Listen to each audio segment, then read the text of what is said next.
Mayapada ini sudah Kan keterangan dari Pak Menkumham toh, bahwa pelintasannya itu tidak ditemukan di seluruh Indonesia. Tapi kemarin katanya informasinya sempat mendaftarkan PK-nya. Itu kan versinya dari pengacaranya. Dan itu saya pegang pada pernyataan instansi pemerintah Menkumham bahwa sampai sekarang belum ditemukan pelintasannya melalui pintu mana kalau benar. Sehingga kesimpulan sementara dari Kemenkumham Pak Yasona mengatakan ya tidak ada. Hukum Joko Chandra ini ada orang buronan DPO. Oleh sebab itu Kejaksaan Agung maupun kepolisian itu harus segera menangkapnya.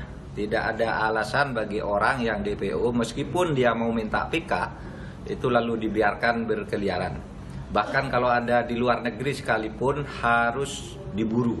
Pada sidang pertama nanti ketika pendaftaran itu menurut undang-undang orang yang minta PK itu harus hadir di pengadilan. Kalau tidak hadir, PK tidak bisa disidangkan.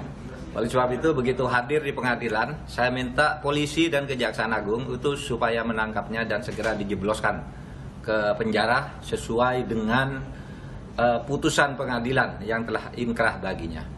Misalnya kita lihat dari pernyataan Menkumham yang mengatakan di sisi kami tidak ada, sementara Jaksa Agung mengatakan kalau sudah terpidana seharusnya pencekalan ini terus-menerus berlaku sampai ketangkap dan ini akan menjadi persoalan kami dengan imigrasi. Artinya sepertinya dua pihak ini seperti mengeluarkan pernyataan yang bertolak belakang. Kang Asep melihatnya seperti apa? Nah kalau saya sih gampang lah, Pak Joko Widodo tolonglah dua-duanya masuk resapel aja lah. Tanggung jawab kok mereka atasannya kok. Ya kejaksaan, eksekutor, Menkumham, imigrasi. Saya pikir ya Pak Joko Widodo tolonglah di kasus Joko Chandra. Saya kira perhatian tidak hanya perhatian menteri-menteri yang lain, tolong juga lah dua pejabat tinggi ini jangan sampai karena lolos rakyat terzolimi oleh orang-orang yang merusak korupsi. Bayangin 500 miliar. Sebagai closing statementnya dengan melihat kasus bagaimana seorang buronan yang selama 11 tahun berada di luar negeri kemudian terdeteksi kembali masuk ke tanah air tanpa pengawasan, apa yang harus dibenahi agar hal seperti ini tidak lagi terjadi dan tidak lagi menyakiti rasa keadilan rakyat? Ya, saya pikir penegak hukum harus kembali ke dasarnya kembali. Kalau barang yang kelihatan tidak tertangkap, apa bedanya sama corona yang kita tidak kelihatan?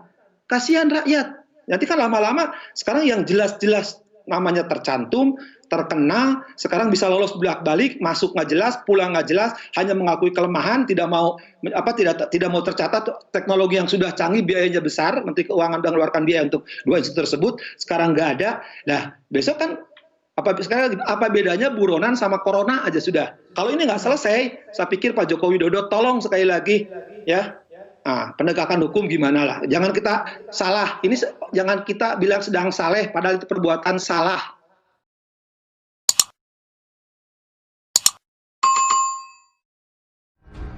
Gagal tangani Joko Chandra dan Harun Masiku, Menkumham dan Jaksa Agung layak dicopot. Gelora.co. Kasus lolosnya buronan Kejaksaan Agung Joko Chandra maupun buronan Komisi Pemberantasan Korupsi KPK Harun Masiku sudah cukup jadi alasan kuat bagi Presiden Joko Widodo untuk mencopot Menteri Hukum dan HAM Yasona Hamonangan Lauli beserta Jaksa Agung ST Burhanuddin karena dianggap telah gagal dalam melakukan pengawasan. Hal tersebut disampaikan Ketua Umum Pimpinan Pusat Himpunan Mahasiswa Al-Waslia PP Hima Aminullah Siagian dalam keterangan tertulis yang diterima redaksi pada Rabu 22 Juli 2020.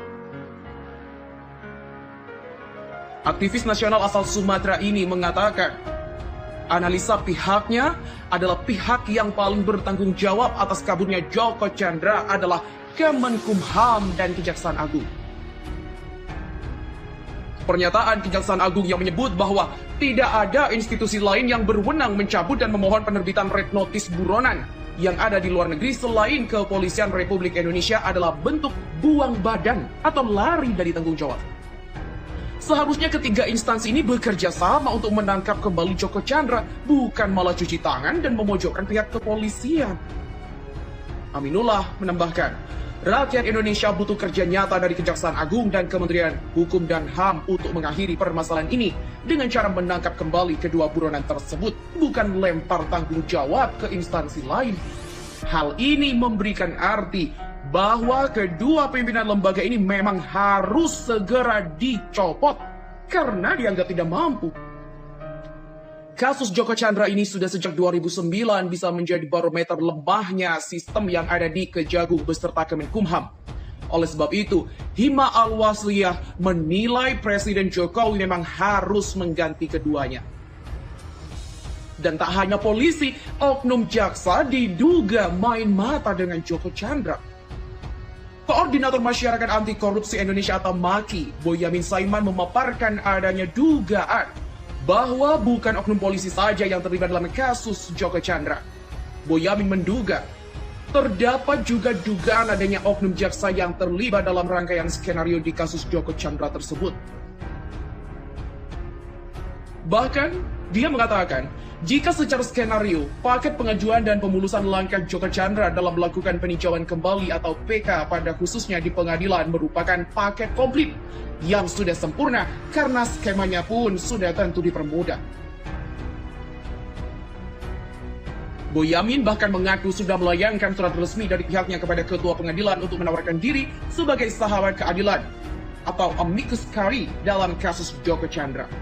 Dia menjelaskan bahwa sebenarnya menurut hukum, Joko Chandra itu belum bisa mengajukan proses PK karena sejumlah ketentuan yang berlaku terkait syarat dan aturan yang membolehkannya sebagai terpidana. Kemarin, ketika di pengadilan dan menyampaikan surat resmi kepada Ketua Pengadilan selaku kuasanya, sahabat keadilan atau amicus curiae, di situ dia memberikan dua dasar bahwa menurut pasal 263 untuk PK itu dia harus terpidana.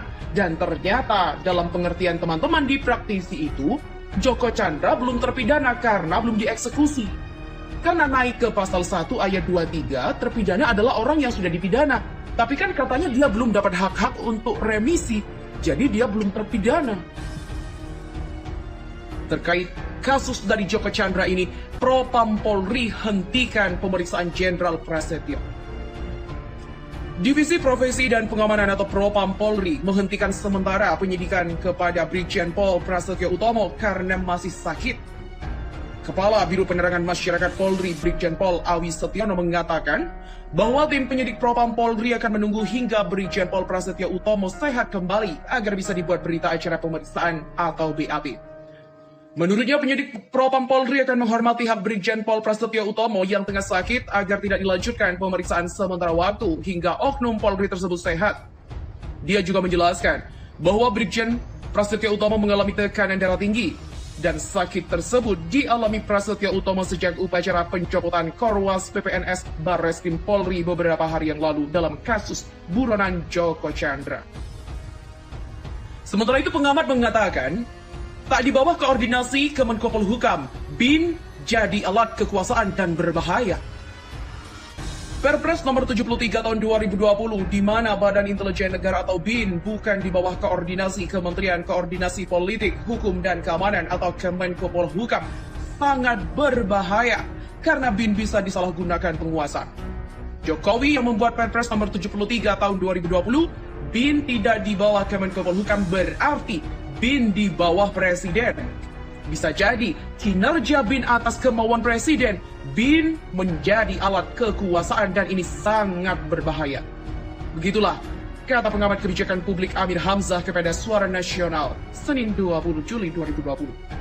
Menurut Amir, BIN harus di bawah koordinasi Kemenpolhukam agar tidak disalahgunakan penguasa, di mana perubahan BIN bukan di bawah koordinasi Kemenko Polhukam juga terkait penambahan anggaran. Dan melihat secara politik, Perpres nomor 73 tahun 2020 tidak bisa dilepaskan kedekatan Kepala BIN Budi Gunawan dengan Ketua Umum PDIP Megawati Soekarno Putri. Amir mengatakan, jika Kepala BIN selanjutnya tidak lagi dijabat Budi Gunawan, ada kemungkinan BIN akan kembali berada di bawah koordinasi Kemenko Polhukam, tidak langsung dibawahi oleh Presiden.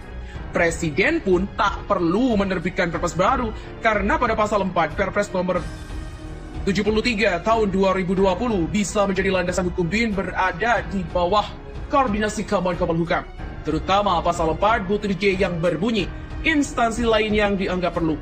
Selama Budi Gunawan memimpin, dia akan mampu direct access ke Presiden. Dan jika suatu saat Budi Gunawan diganti, Perpres itu juga bisa mengantisipasinya dengan memperkuat lagi koordinasi di bawah Kemenko Polhukam melalui penggunaan pasal 4 huruf C tadi. Begitulah pungkasnya. Semakin menjadi polemik saat ini. Kasus-kasus yang terungkap, baik itu dugaan korupsi, pejabat yang disangkakan hingga menjadi terdakwa, dan juga pihak-pihak yang terlibat, nampaknya satu persatu mulai terungkap. Lalu bagaimanakah kelanjutan yang ada di Indonesia saat ini?